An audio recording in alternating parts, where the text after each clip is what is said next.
Jesse, a question I have in mind for a long time now is, are you already in the heaven of virtual reality with all the technology now, or are you still waiting for the right technology to come?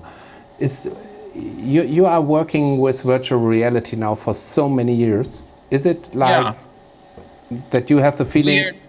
We're definitely in the realm now of the technology being good enough, which is exciting. If you look at kind of the changes that's happened in the last 5 years with VR systems, there haven't been big changes. There have been subtle changes because what we've got is pretty much working. I mean, right now, I can just reach behind me here. Anybody who has an Oculus Quest, like, this system, like, there's no PC, there's no phone.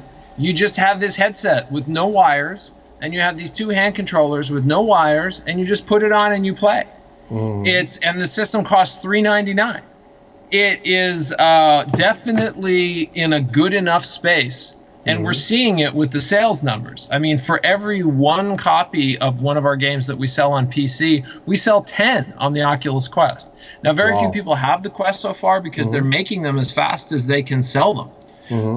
But we're really feeling like as soon as they can kind of get the production capacity up, and that's been a little slowed down by the pandemic, of course, it's easy to imagine a community where we got millions of people who are playing these games on a regular basis. It really feels like we're right on the edge of mass consumer adoption of VR as a platform.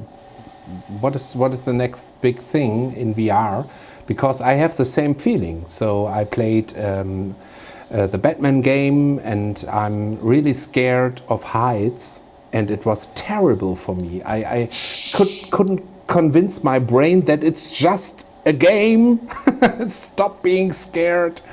But yeah, and that's exactly the power of VR. No one ever looks at a TV screen and is like, "Oh no, is that real?" Like, no one ever feels that way. Like, you know it's not real, right? That's the whole thing with flat games. But once you're into these immersive games, there's a part of your brain that makes decisions. It's a subconscious part about what seems real and what doesn't, and it just takes you to this other level of interaction, this level of presence and immersion that the flat games just can't go near. And it's not like I don't think VR is going to take over, but VR is going to become a big solid piece of the game industry. My prediction is by 2025 it might be something like 15% of the game industry, which isn't taking over, but it was still that's a meaningful place at the table. Are there any like hesitations about things that could become too real, especially when you're thinking about forming those like relationships and stuff with characters who might not be like, is there any, I don't know, one of my friends always said, she always used like was it the Spider-Man quote? Great power comes great responsibility. She also did a lot of work in VR, and she was like, just because we can do things doesn't mean we should. Yeah, sure. No, there's probably something there. I'm not currently responsible for solving that problem, so I haven't thought about it like super closely. I think probably we're still good enough at separating what's real and what isn't that it'll be okay. And I don't think there's anything intrinsically unhealthy about a deep emotional connection to a character or a piece of art. I do know that there's already been a lot of research about how things that outside of VR we can shrug off in VR can be a lot harder. Violence and stuff hits people a lot harder in VR. So I think there are some pitfalls there that we'll have to play with. But ultimately, I think that, as long as it's clear that you're in a story and a story is being told, and now that story has come to an end, it's probably fine. I don't know, maybe. I mean, certainly people have gotten too obsessed with books and movies and games, so I think that's always going to be a problem. I don't know where the line is where it's now so much of a problem that maybe we should think about not doing it. But like Jesse said, there's probably solutions you can do, right? there are probably ways we can cue people that like, hey, just remember, like, you're in a story. It's great that it feels real, but it's not real. So like, calm down a little bit, right? Like some kind of fine tuning with how intense you make things, what kind of connections you form with the character. And then obviously I think there is a certain responsibility for what you do with those connections. Like if you do the work to create a really close connection with the character and then you have them do something really terrible to the character, like I don't think that's a good direction, right? Like you want to pay off connections like that in a positive and ultimately emotionally healthy way, I think. Though I suspect that there's people who are fans of horror who would say like, no, that sounds amazing. Yeah, twist on me and make me feel terrible. So who knows? Maybe there's something there too. I got my protest poster right here. I don't forget. Legalized reality. That's awesome. I think the thing that's really going to make a difference for this question of how real is too real is going to be the question of artificially intelligent characters. We're so far from it now that no one even thinks about it or worries about it. But I think it's going to sneak up on us kind of in a quick, all of a sudden sort of way.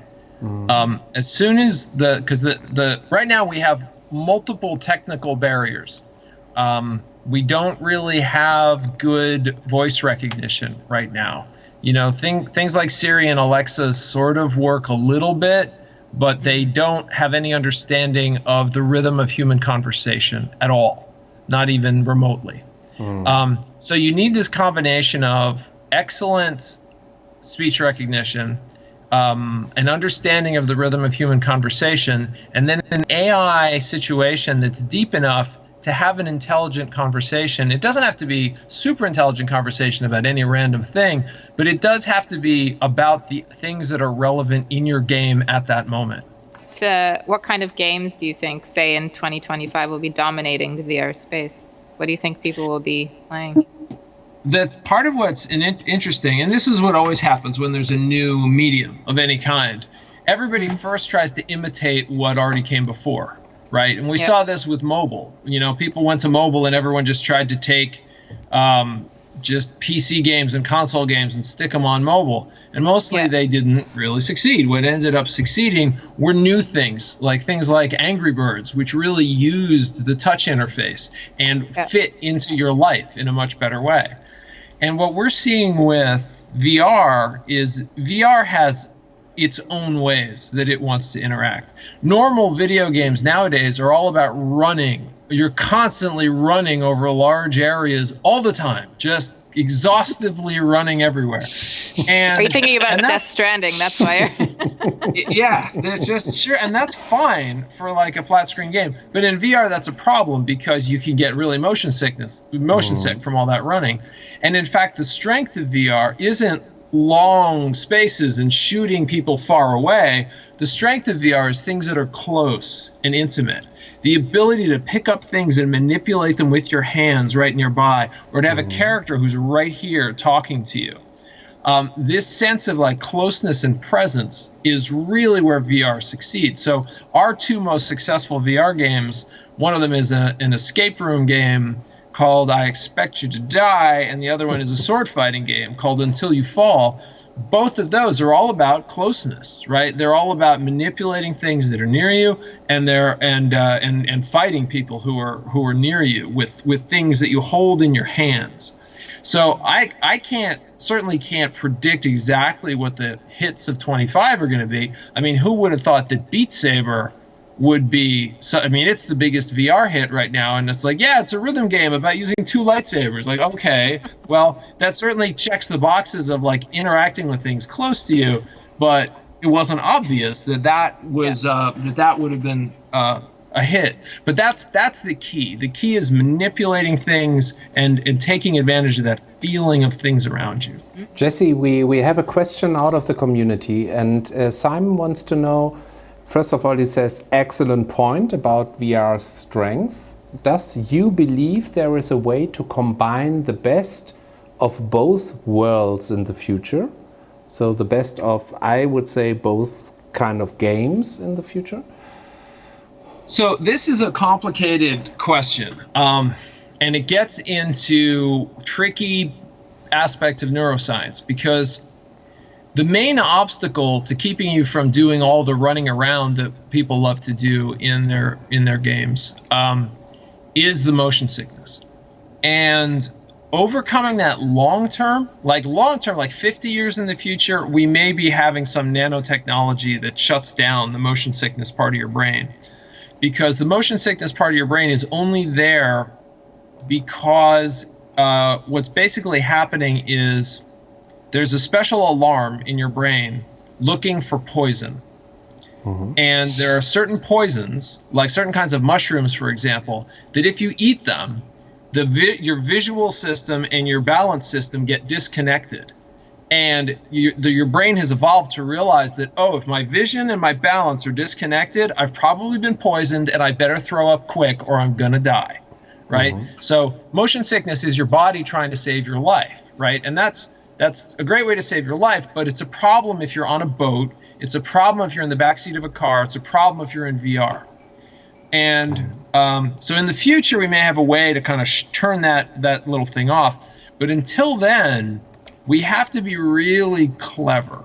So like we do it in the game Until You Fall. Until You Fall, it's a sword fighting game, but you don't just stand there. You actually do run around a lot.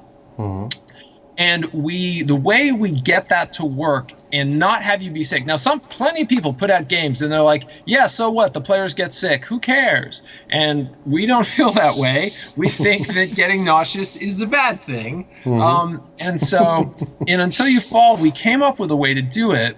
We use a combination of tricks. We use this thing called vignetting, where so this is where you get into details now. The way your balance system and your visual system intersect, your vision system uses the edges to determine which way is up. If you ever have that experience, you're sitting on a bus or a train and suddenly you feel like you're moving, but it's really because another bus or train is moving next to you. And then you look over and you're like, oh, I'm not moving, right? That feeling of motion is because of the edges of your vision. And so what we do is we do a thing that when you're moving and Until You Fall, we bring in this circle so that you can only see what's inside the circle. And outside the circle, we put a stable grid so that when you move forward, we zoom into the circle. And then when you're done moving, we move back out because you don't need it anymore. Now, the problem with that is it sounds really annoying, right?